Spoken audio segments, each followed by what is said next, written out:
পূর্বে নবীজি হাদিসে স্পষ্ট আছে, আম্মা জান আয়েশা বলছেন, নবীজি সাল্লাল্লাহু আলাইহি সাল্লাম একটা বাটির মধ্যে পানি দিছে আর নিজের পবিত্র ডান হাত মোবারক দিয়ে হাত দিয়া এই বাটির পানির মধ্যে চুবাইতেছিলেন আর কপালের ঘাম মুছতেছিলেন নবীজি, আর বলতেছিলেন লা ইলাহা ইল্লাল্লাহ ইন্না লিল মাউতি সাকারাত।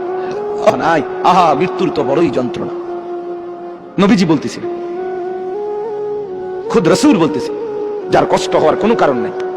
শুধু আল্লাহ তাআলা দেখাচ্ছিলেন, বন্ধু আপনার উম্মতের হালাত কেমন হয়। নবীজি বলতেছিলেন, হায় মৃত্যুর তো বড় তাআলা আনহা।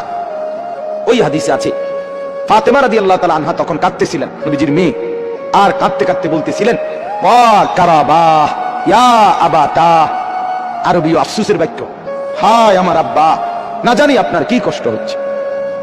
আল্লাহ নবীর সাথে সাথে বলছে লা ইয়া ফাতেমা, না না ফাতেমা, কষ্ট হচ্ছে না। লাইসা আলা আবিকাল কারব বাদা হাদাল ইয়াউমি আবাদা। সুবহানাল্লাহ। বললেন নবী, ফাতেমা শোনো, আজকে তোমার বাবার জিন্দেগীর কষ্ট সমাপ্ত হচ্ছে, আজকের পরে আর তোমার বাবার কোনো কষ্ট থাকবে না।